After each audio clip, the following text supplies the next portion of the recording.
What is that? What is that? Man, nobody's been over here for a long time. Look at all this dust. What is that? Norma bullets. Wow, these are ancient.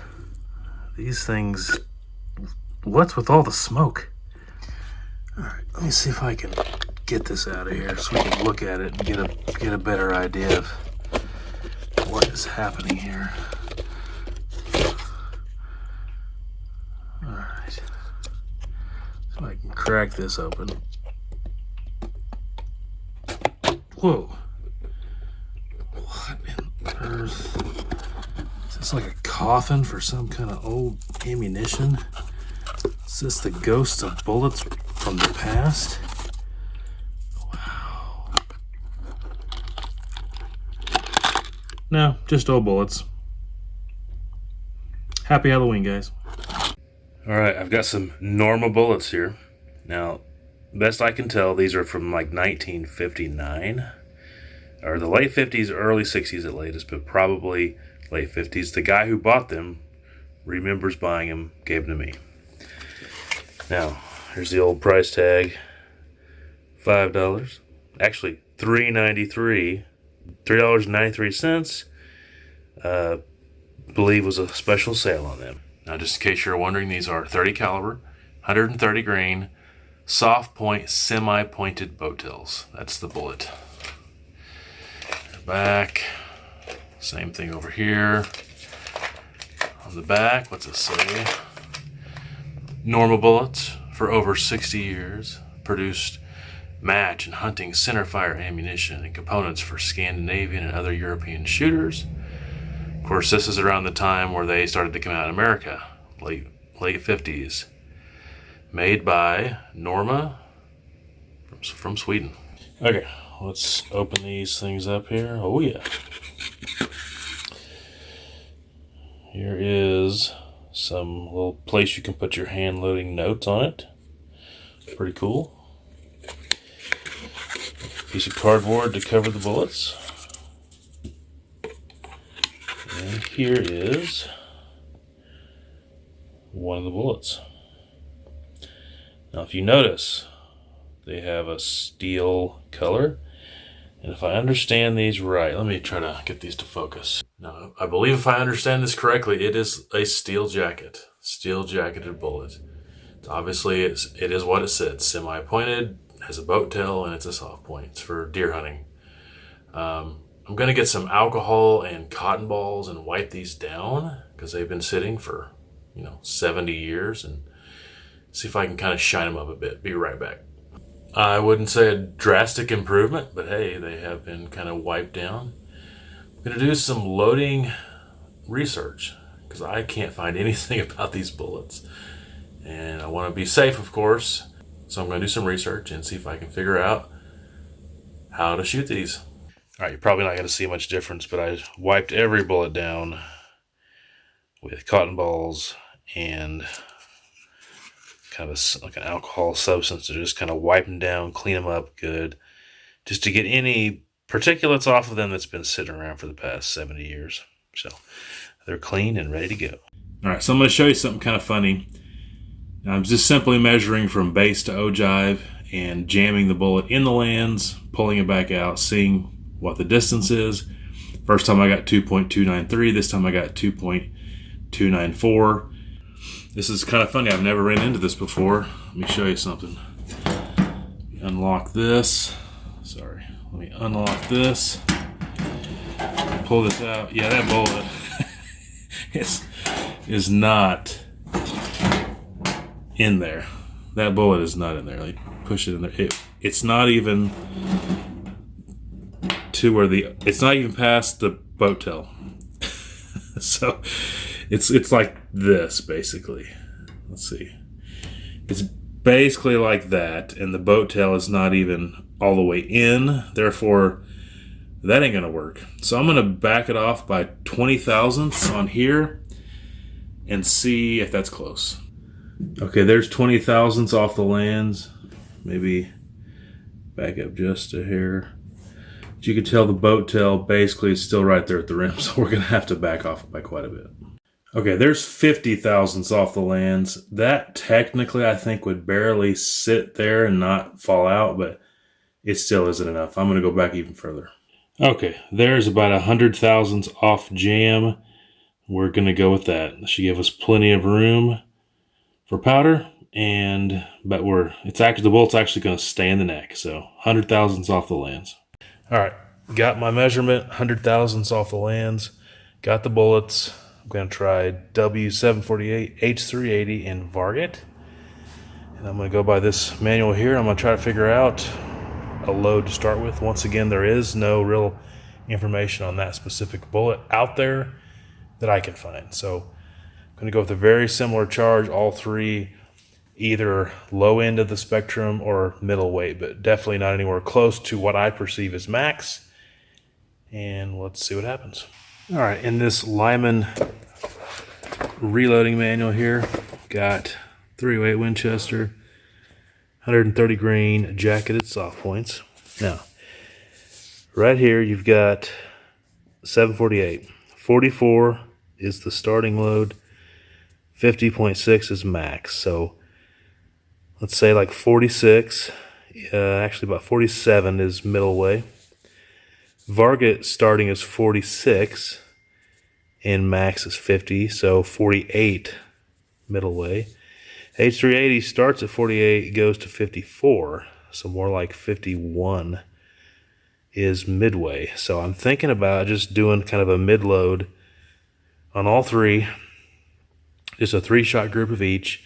Varget looks to be the best, but we're just going to kind of go midways. Of course, I'm not going to max, so these numbers are not going to match, but let's just see if the numbers I get match the numbers in the book as far as compared to each other. It's kind of funny. You've got a 65, nearly 70-year-old bullet there and brand new brass from 2023. So we got this Starline brass. Now, this brass is obviously brand new. However, I did size the neck with a mandrel. I did trim all the brass to the right length, deburred and chamfered the necks, and have a CCI large rifle primer in. But it's just kind of funny to see the combination. But hey, it'll be good. I think you'll find this interesting. Going with those medium loads, the W748, H380, and Varget. It's interesting the difference in case fill. Now, this brass, this Starline brass, is notorious when it's brand new for having pretty thick walls and not really having as much case capacity as normal. So once it's been shot once, it should open up a little bit, because that's a medium load. That's not even close to max. But case fill looks really good in the Varget, and it's a little bit light on the W748. But once again, these are medium loads, and we're going to get the bullets put in.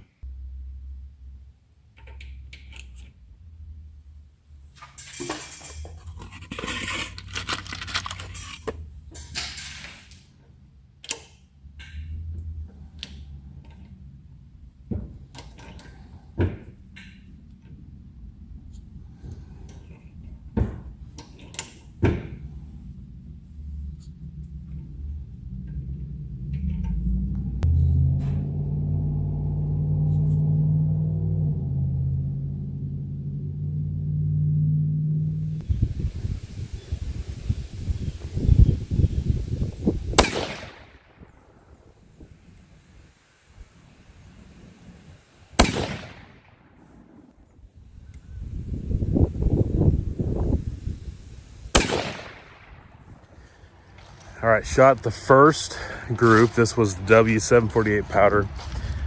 Around 2770 on the feet per second. For a 130 grain bullet, that's pretty anemic. Once again, not even close to the max, and lots of case capacity left. So kind of think that book was a little off there, but I'll put it on the screen, but the SD and the ES looked pretty good. But overall, getting ready to see what kind of group it made. First 3 shots from the 65-year-old bullets. with a pretty tame charged W748. So let's see what it looks like. Okay, I was aiming right there. Wow. Two right together, one about 3/4 of an inch off. I'll measure this later and I'll put it on the screen now, I guess, but that's a pretty darn good group. So hey, looks like they haven't lost their accuracy. Awesome.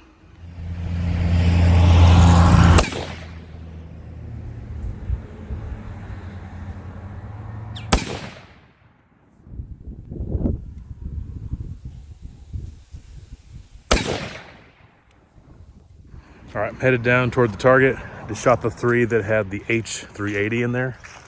This was a compressed load. Wasn't even close to max, but with that Starline brass being pretty small inside, I think, with thick walls, it was 100% full on the case. In fact, I couldn't even get him down to where I wanted him with the seating depth. It was that full. Keep in mind, I'm shooting a fixed 6 scope with just an old T-post reticule, kind of a European style reticule. And I wasn't shooting at the center target here, I was shooting at the bottom right. I don't feel as confident in these 3 shots, but did the best I could. So let's see what they grouped. Obviously had a pretty bad flyer. That very well could have been me, I don't know. But about 2 inches away, but those 2 are in the same hole. So it makes me wonder, I wish if I could had a little bit more powerful scope, I could have be able to tell if that was the first 2 and then that was the 3rd one, but honestly I have no idea. I was aiming right there. But 2 to be in the same hole is pretty darn good. So obviously not as good as that group, but pretty good. SD and ES, I'll put it on the screen now. I don't think it was quite as good, but I don't think it was terrible. Velocity was definitely about 40 or 50 feet per second faster, which I think that's pretty close to what the book said. But besides that flyer, 2 in the same hole, that's pretty cool.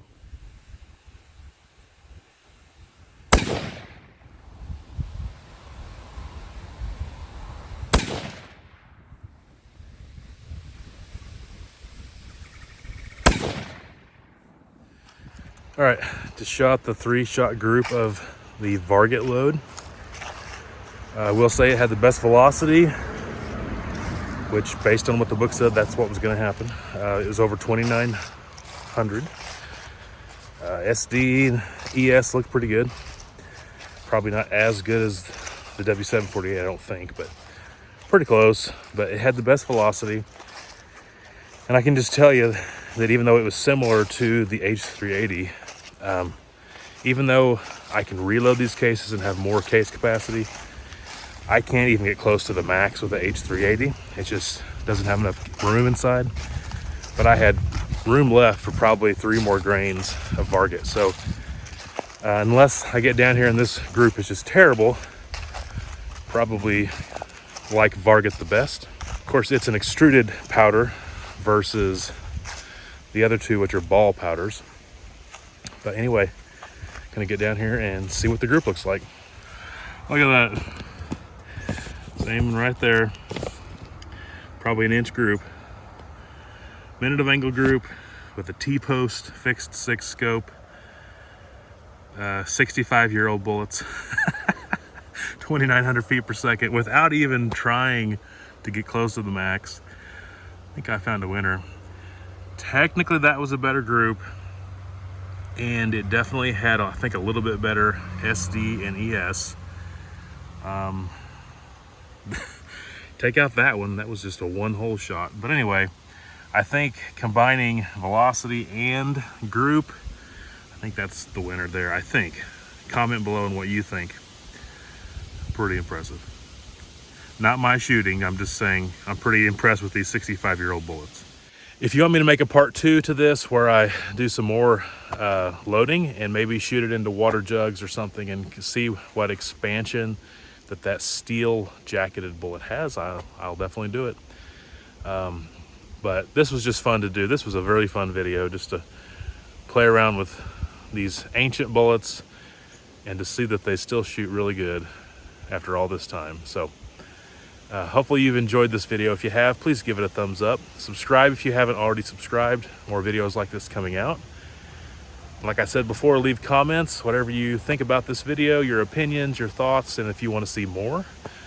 Appreciate you watching. Have a great day, and until next time, take care.